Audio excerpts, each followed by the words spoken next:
MU ini kayak apa ya? Gua ngerti kayak Karawang goyang mulu. Ada aja masalahnya. Greenwood lah, Sancho lah, Varane sekarang, belum lagi Højlund cedera, nggak tahu besok main atau enggak. Oke, kembali lagi di Nggak Emi Nggak Makan. Yeay. Ya, kali ini kita ada Agung di kiri gua, di kanan gua ada Adian. Halo. Ini dia masih membahas tentang MU pastinya karena ini Nggak Emi Nggak Makan. Gua melewati 2 minggu tidak syuting, tapi sesuai prediksi Adian nih. Kemarin Adian ini prediksi bahwa MU di Carabao pasti kelepas dan ternyata betul. Iya. Tapi menurut lo layak lepas? Layak dan harus dilepas karena rosternya tidak bisa optimal untuk bermain di semua kompetisi. Bahkan harus ngejar ke Champions League kan. Iya. Kalau ada konsentrasi yang terpecah dengan Carabao, apalagi biasanya finalnya di sebelum Liga selesai kan di bulan Februari, itu akan mengganggu sekali. Dan ya untuk saat ini setelah musim lalu sebagai piala awalan buat Ten Hag, tentunya kan harus ada upgrade nih. Iya. Nah itu menjadi satu hal yang masuk akal untuk dilepas, tapi ya juga lucu karena line up yang dipasang menghadapi Newcastle pun sebenarnya line up yang cukup kuat gitu kan. Sedangkan Newcastle dengan 8 rotasi dan mereka menganggap mungkin juga untung-untungan aja kalau bisa lolos. Ternyata mereka bisa menang di Old Trafford. Jadi lolos atau tidaknya sudah kita prediksi kan enggak gitu kan. Enggak. Tapi caranya itu yang kurang enak. Kurang enak ya. Hancur menurut lo Hah? mainnya? Ya kalau dengan pilihan Newcastle yang menggunakan tim Z, harusnya dengan tim United itu cukup untuk bisa justru lolos gitu kan. Tapi kan yang di lapangan terjadi nggak demikian. Harusnya kan dirotasi dong. Harusnya Ten Hag mempercayakan skuad mudanya untuk bisa tampil, cari tahu siapa yang bisa step up di keadaan-keadaan terjepit misalnya. Tapi kan ini nggak juga. Jadi untuk apa memainkan tim yang kuat di Carabao Cup padahal notabene-nya dalam tanda kutip akan dilepas gitu kan. Harusnya kan dia mencoba pemain yang dia akan cari tahu kualitasnya, kemampuannya, bukan orang-orang yang dia udah tahu-tahu aja gitu. Ini saatnya nih sebetulnya. Tapi menurut lo setuju Gung dengan Setuju. Jadi yang menjadi masalah itu selain skor 3-0 ya, yaitu tadi melawan tim Z dengan MU lawannya tim A gitu. Tapi kalahnya begitu. Iya. Jadi yang jadi masalah ekspektasi fans dengan skuad yang seperti itu harusnya bisa main lebih fluid lagi.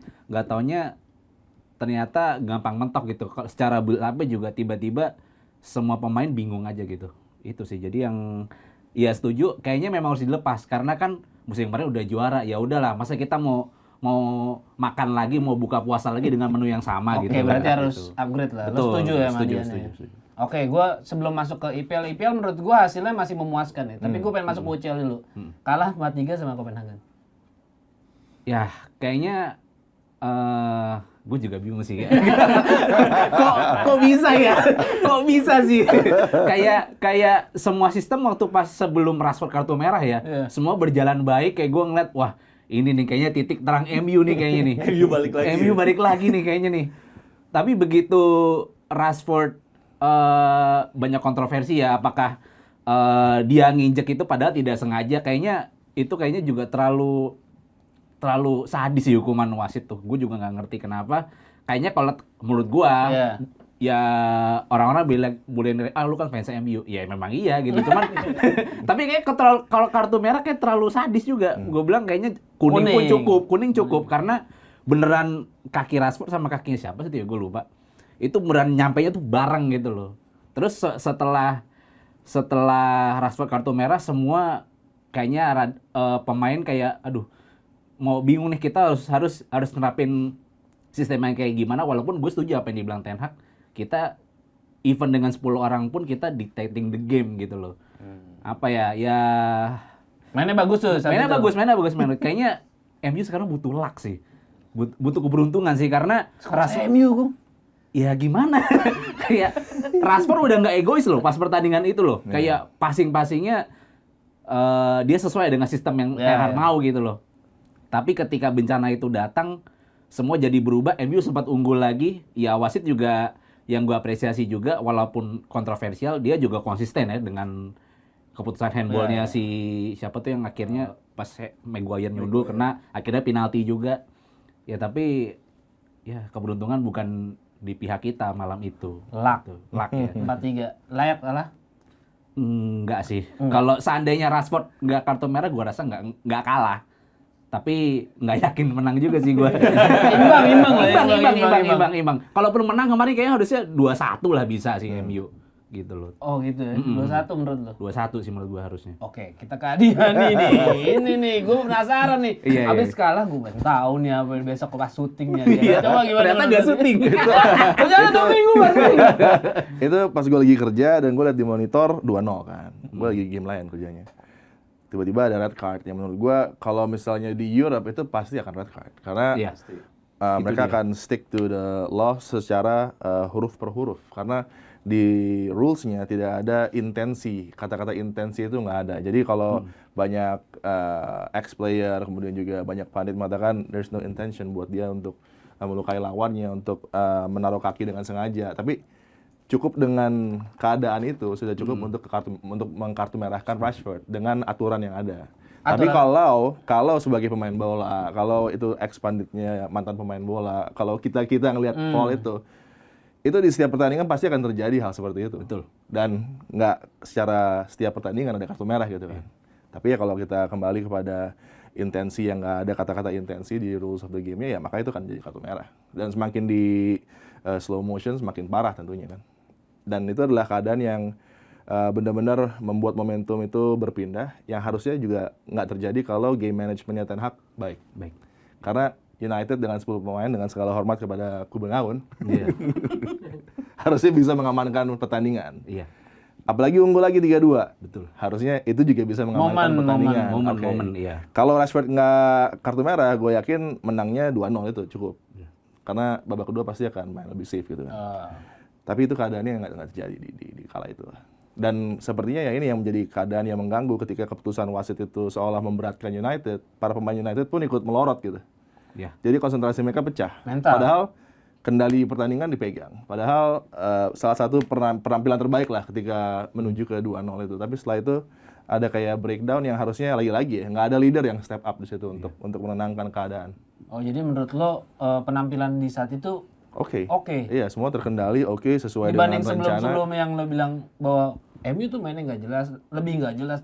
Kalau Di itu saat kemarin jelas. Jelas. Ya, startnya front foot, agresi, ada outcome-nya benar, ada gol yang tercipta gitu kan. Biasanya kan kalau United bermain ada kesempatan terbuang gitu. Tapi ini tercipta gol. Tapi setelah unggul 2 gol juga bubar.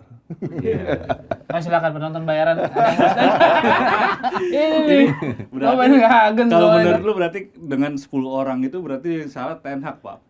Iya nggak sih, Pak? Soalnya kalau di City Yang atau salah Liverpool, pemainnya karena Ten Hag nggak main. Iya, maksudnya Yang salah pemainnya. pemilihan taktik dia dengan 10 orang, kalau itu Pep Guardiola apa Klopp, dia bisa mempertahankan keunggulan itu. Iya kan, keunggulan bahkan bisa unggul lagi sih. Kalau itu Klopp apa Pep ya, sama juga, Arteta juga sama sih kayak Ten Hag gitu. Kalau itu Klopp atau Guardiola pasti dia bisa mempertahankan. mempertahankan kan, atau bisa ini sih, bisa Tapi nambah. Pep nggak bisa juga sih. Di Stamford Bridge nggak bisa. Oh iya. itu Chelsea-nya lagi bagus, Pak. Iya.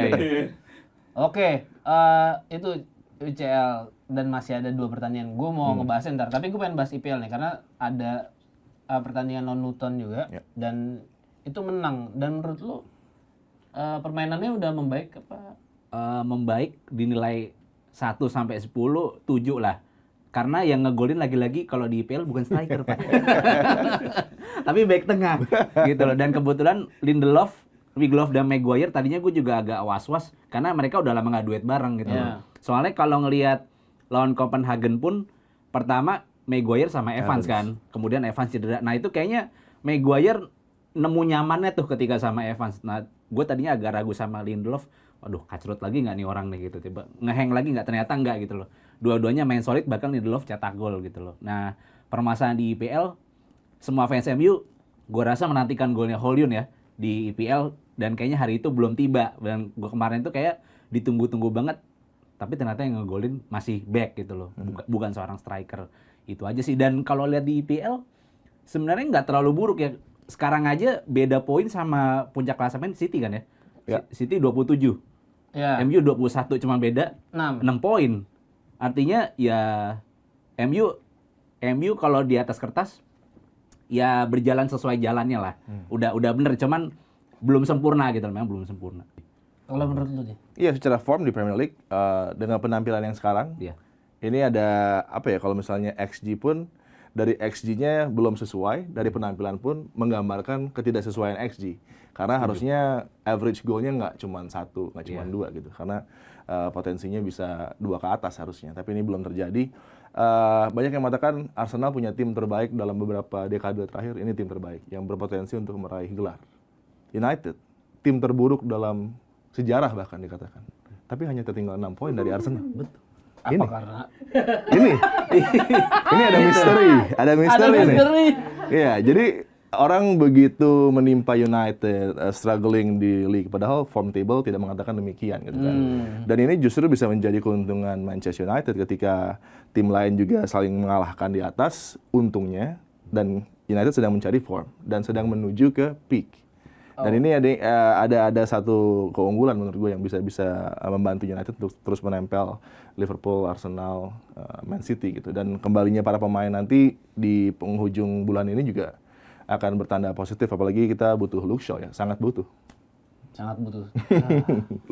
Lawan Luton kan udah jelas kan. Kembali XG-nya dan outcome goal-nya tidak sejalan, tapi yang terpenting result. Dan kalau bicara Højlund ada di beberapa posisi yang memang harusnya menjadi gol, terutama di mulut gawang. Kaminski memang melakukan save, tapi kalau kita melihat di striker masa lampau seperti Chicharito, dia akan masuk bersama badannya sekalian gitu. Jadi dianya masuk, kipernya masuk, bolanya masuk. Tapi kan kemarin Højlund agak ragu-ragu karena ada deflection tuh. Iya. Nah, dan itu adalah keadaan-keadaan yang belum mungkin berpihak kepada Rasmus Højlund di Premier League. Tapi kalau di Champions League nggak diragukan lah. Iya. Top skor dia kan di Top skor dengan posisi United yang mau keluar tapi dia top skor. Berarti United masih berlanjut nah. Iya. Oke. Oke. Gue bahas dulu nih. UCL 2 pertandingan. Ada Galatasaray, ada Munchen. Masih ada kan? Ada. Karena yang terpenting bagi Bayern adalah besok membantai lagi lawannya. Jadi United harus mengandalkan Bayern untuk membantai lawan, kemudian coba untuk memenangkan laga menghadapi Galatasaray, itu must win. Dan lawan Bayern, kalau Bayern udah nothing to lose, dia akan rotasi dan kita akan menang lagi. Positifis sekali ya. Karena itu selalu begini, luar biasa. Kalau menurut lu, Gung? Tapi kalau Munchen nggak mungkin dirotasi sih Pak, lawan Barca juga dia tanpa nggak Iya, tapi rotasi. kan kalau kita melihat keadaan dia di Bundesliga, terus kenyamanan dia di puncak dengan rekor sempurna gitu kan. Kalau besok menang lagi semakin sempurna, maka last game lawan United pasti akan ada rotasi lah. Ya ngapain capek-capek lah itu. Masih pemain keduanya juga kayak setara. Masih bisa. Masih bisa. Masih bisa. Kayak Newcastle tadi. Apalagi di Old Trafford. Coba kalau menurut lo, Gung. Masih ada nih kansnya. Secara Ada, tapi daripada Cas lebih butuh luck sih kayaknya MU. Apalagi mainnya di Galatasaray kan. Iya. Kayaknya yang butuh MU menurut gue sekarang keberuntungan, soalnya semua pemain udah menjalankan instruksinya Ten Hag. Semua bermain juga udah mulai mikir bermain gimana nih caranya kita main as a team. Ya udah, kita selain butuh usaha ya memang kita butuh keberuntungan sih, dan semoga bisa keberuntungan berpihak ke MU lah. Nggak usah bayar dulu deh, 1-0 kayak di IPL aja, 1-0 aja karena butuh 3 poin ini Pak. kata tim di UCL, lu pengen ngarepin ini lo kayak di IPL nih Eropa nih, IPL 1-0 lo Copenhagen dibalikin lo 4-3. 2 gol lagi dibalikin ya. 2 gol dibalikin, gue juga nggak tahu tuh permasalahannya kenapa bisa balikin, tapi mungkin emang kartu merahnya Rashford juga ya pemicunya. Iya, dan ya itu tadi, ketika ada satu kendala, penyelesaian masalah dari para pemain di lapangan tidak sempurna karena nggak ada leader. Karena kan dibutuhkan tuh yang step up, suaranya vokal, menenangkan tim. Maguire udah bukan kapten lagi, Fernandes juga bukan kapten yang mungkin punya atribut-atribut ini. Jadi ya itu menjadi kendala di lapangan yang Ten Hag dari sisi lapangan berupaya untuk bisa memberikan instruksi, tapi tentunya di lapangan kan pemain harus bisa menjalankan apa yang mereka rasa bagi diri mereka sendiri ya, hal yang optimal gitu. Nih gue ke IPL nih, gue lihat MU besok lawan Everton. Everton menurut gue melawan tim yang ibaratnya dapat sanksi, justru tadi Adi bilang bahwa sama Agung bilang bakal galak nih. Iya, bisa bakal galak sih. Cuman gue nggak melihat MU akan ngalah gitu aja, nggak juga. Karena Everton sekarang posisi berapa ya? belasan deh nggak salah. Jadi Sekarang 19 iya, 19 kan, kurang iya. dengan poin 10 poin. Ya gue rasa kayaknya kalau misalnya sampai kalah kayak Ten Hag udah bukan tampol lagi deh kayaknya. Kayaknya akan bisa waduh abis deh kayak pemain kalau sampai kalah lagi. Gua rasa akan jadi minggu yang pekan yang sulit ya buat MU lawan Everton dengan pengurangan poin terus mainnya di Goodison pula. Ya. Ya pokoknya Liverpool kesana-sana rada gimana gitu MU kan. Iyalah. Jadi ya gua rasa akan berat sih lawan Goodison. Tapi gua nggak melihat MU akan kalah pertandingan gitu aja. Lagi-lagi hanya butuh 3 poin. 1-0. 1-0 aja lah. Prediksi gue 1-0 sih. Udah kayak gitu Harry Maguire. Back lagi. Yang dibahas tiap minggu back lagi. Tapi menurut lo di Draw. Karena keadaan di Everton akan membuat tim naik sama-sama ya. Mereka akan terpancing untuk bisa menampilkan yang terbaik dan tidak beruntungnya bagi Manchester United setelah international break harus bermain tandang juga. Ini kan keadaan yang kurang pas. Liverpool juga pasti akan marah-marah juga nih sama City karena setelah international break sudah dikatakan nama polisi setempat tidak boleh tanding siang kan. Tapi justru Premier League punya ide lain. Dan ini akan menjadi kendala juga. Early kick-off-nya di Liverpool Man City, late kick-off-nya Everton Man United, sepertinya dua-duanya akan berakhir imbang. Dan bagi United juga sangat berat itu tadi karena lawannya Dyche Ball. Dyche Ball sekarang sudah mulai menunjukkan performa yang konsisten dari apa yang ingin dilakukan oleh Sean Dyche ya, sang pelatih, dan dengan kembalinya DCL ini juga benar-benar membuat Everton menjadi tim yang sangat berbahaya. Dwight McNeil, kemudian juga Onana bagus banget sekarang di gelandang gitu kan. Bahkan dengan gaya barunya Dyche memainkan Idrissa Ganagay off the bench, ini juga menjadi satu hal yang di babak kedua justru Everton semakin dinamis. Bahkan Idrissa Ganagay menciptakan gol penentu kemenangan juga di match terakhir Everton kan. tapi kalau nggak salah abis Everton Galatasaray ya? Iya. Ya, itu pokoknya dari mulai besok sampai sebelum break Januari itu 10 berat laga. tuh. Berat. Ada Chelsea, ada Newcastle, ada Aston Liverpool. Villa, ada Liverpool, ada semuanya ada di situ. Iya, makanya. Kecuali City yang udah duluan. Iya, City udah duluan, Arsenal udah duluan. Ya. Tapi menurut lo harusnya dengan pemain-pemain balik itu bakal menunjukkan performa, yang penting menang 1-0 aja. Iya, yang penting dari 10 laga menuju Januari ini paling enggak mungkin kalahnya 2 kali, sisanya menang ya. 8 kali menang. Duanya di UCL jangan lupa. Duanya yang penting di UCL. Jangan dong. Duanya di Premier League dong. Jangan di Champions League. Soalnya kalau Champions League kita tersingkir, maka akan sangat sulit buat Ten Hag untuk bisa mempertahankan pekerjaan dengan tekanan yang luar biasa itu. Kalau misalkan ke Europa League, Sama aja. Sama aja. Iya. hancur-hancuran pasti. Sama aja. Pasti dia akan mendapatkan pressure yang luar biasa lah dari luar. Dan apalagi dari Jim Ratcliffe ya. Iya. Ya. Kalau masuk UCL agak berat sih. Ten Hag mau beli pemain lagi agak sulit untuk kayak pemain-pemain yang dibelinya nanti tertarik buat main di MU kan. Kita ingat kasusnya Frankie De Jong. Iya. Ya, gue rasa sih selain katanya dia nggak betah sama cuaca dingin, MU segala macam karena nggak main di UCL aja sih. Kalau kata gue mah. Ada isu yang menarik bahwa Rafael Varane ya. Rafael Varane, gue kurang mengikuti isunya. Ada apa sih sebenarnya Rafael? Iya, kita sudah pernah berbincang tentang Varane yang kenapa dalam beberapa laga nggak pernah ditampilkan padahal udah sembuh dari cedera gitu kan. Dan kemarin sumber juga mengatakan memang ada keributan di sana. Tapi sekarang coba dinetralisir. Tapi ada berita bahwa Varane akan dilepas di Januari dengan FC Bayern yang menarik untuk mau menggunakan jasanya. Ini juga satu hal yang menurut gue sih akan menjadi kesalahan buat Ten Hag dan United kalau melepas Rafael Varane. Karena Varane punya pengalaman, punya kemampuan, walaupun sudah tidak dalam kondisi bisa bermain 3-4 kali satu pekan, tapi dia tetap ini leader yang dibutuhkan sebenarnya. Betul. Tapi kalau dia dan Casemiro tidak dalam satu jalan dengan Ten Hag, berarti kan biasanya kalau untuk mengamankan tim, maka pemain ini yang akan coba untuk lebih kuat ketimbang pelatihnya. Ini akan berbahaya untuk United kalau Ten Hag tidak bisa mengendalikan Varane dan Casemiro terutama di locker room dari Manchester United. Itu sih yang gue takutin. Kalau ada, karena kan player power itu pasti ada. Dan kalau Rafa Varane dan Casemiro yang bermasalah dengan Ten Hag, gue khawatir lagi Ten Hag yang akan justru disingkirkan. Karena dua-duanya senior ya. Karena ada juga Jadon Sancho dari belakang yang pasti juga berbicara kan. Iya. Dorong-dorongin, gue mau main aja gitu. Tapi menurut lu permasalahan-permasalahan ini kan banyak juga permasalahan keributan gitu. Iya. Jadi masalah yang pelik juga sih buat MU di awal musim ini. Ya berat dah, maksudnya MU ini kayak apa ya? Gue ngerti kayak Karawang goyang mulu. Ada aja masalahnya. Greenwood lah, Sancho lah, Varane sekarang. Belum lagi Højlund cedera, nggak tahu besok main atau enggak. Belum Jadi kayaknya ya deh, hamstring ya. hamstring ya cederanya. Kayaknya bakal lama tuh. Cuman kalau gue murni ngeliat Varane itu masalah dia sama pasangan dia di belakang sih.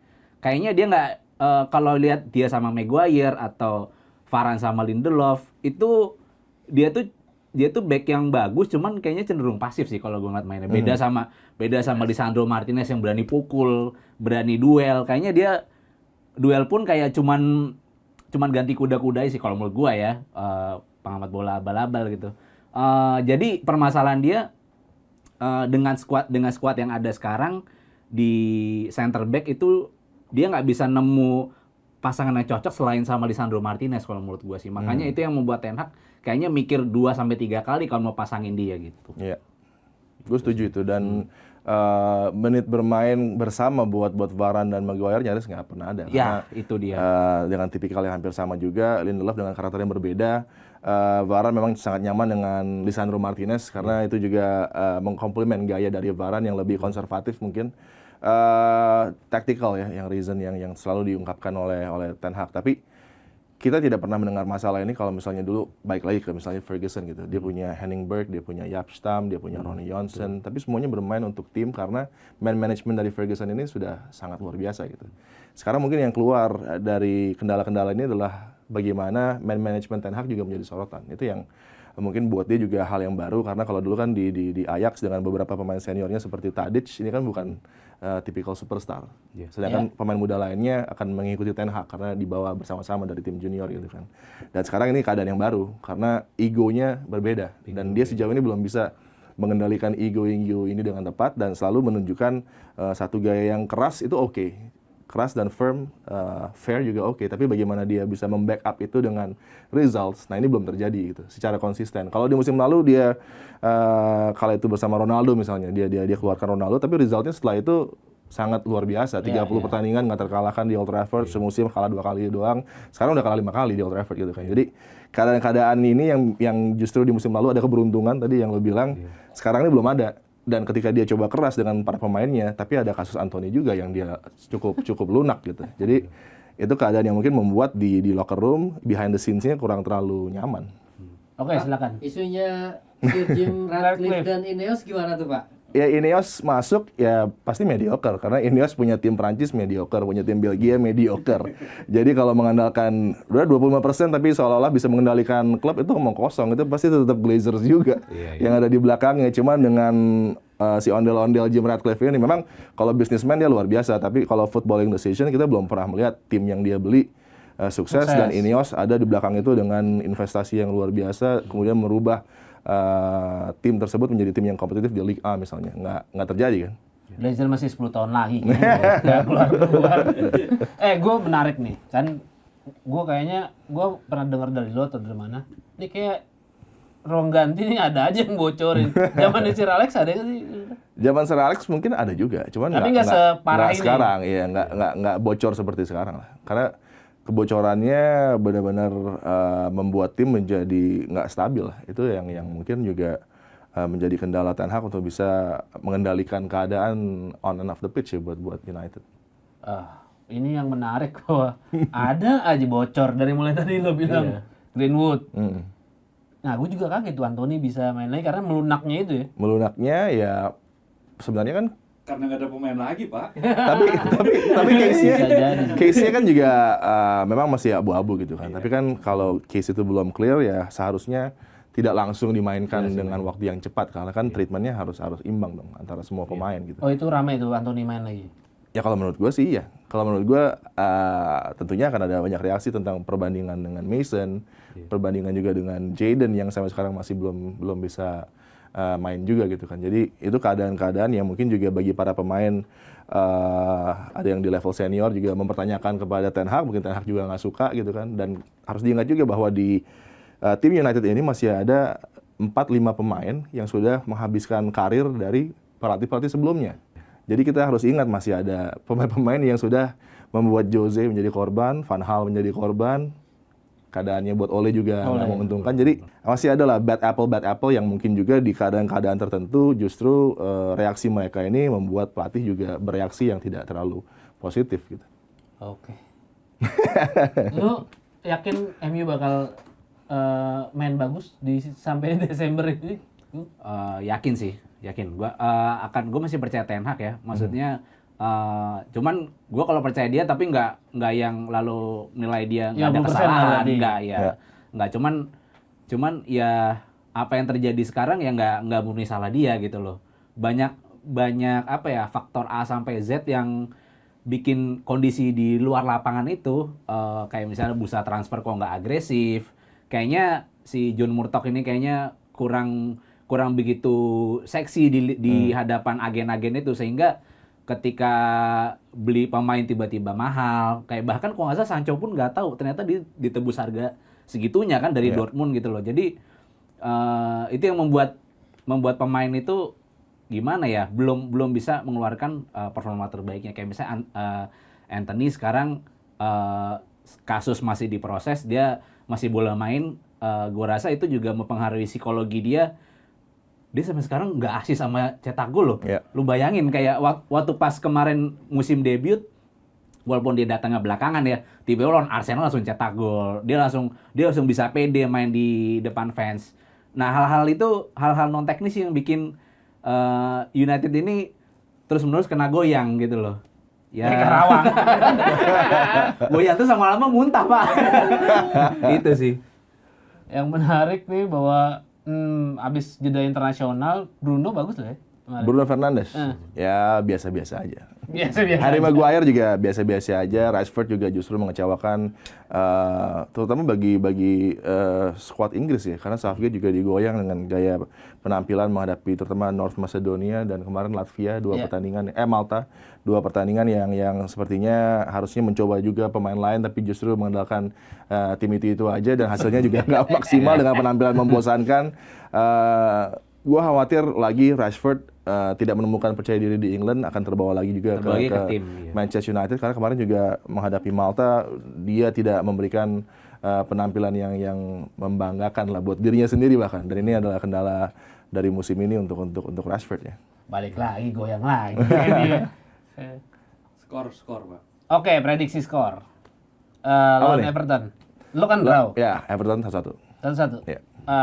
UCL. Lawan 2-1. Galatasaray menang nih. Nah, Menang Galatasaray. menang United. Menang United. Kalau nonton bayaran gitu, nonton bayaran gitu. Kalau United mau menghidupkan peluang menuju game terakhir menghadapi Bayern dengan harapan bisa lolos, tentunya menghadapi Galatasaray di Ali Samiyen harus bisa mendapatkan result, mengganti result kekalahan yang juga nggak perlu terjadi di Old Trafford kan. Itu dia yang menjadi kendala lah buat United di hal-hal yang kecil, sifatnya detail tapi terkadang terlupakan gitu. Sayang banget ya sampai kalah. Oke, lo Gung? Lawan Everton 1-0, Galatasaray juga 1-0. 1-0 yang penting konsisten. Iya. Oke, thank you banget Gung, thank you banget Thank you, Adi. thank you.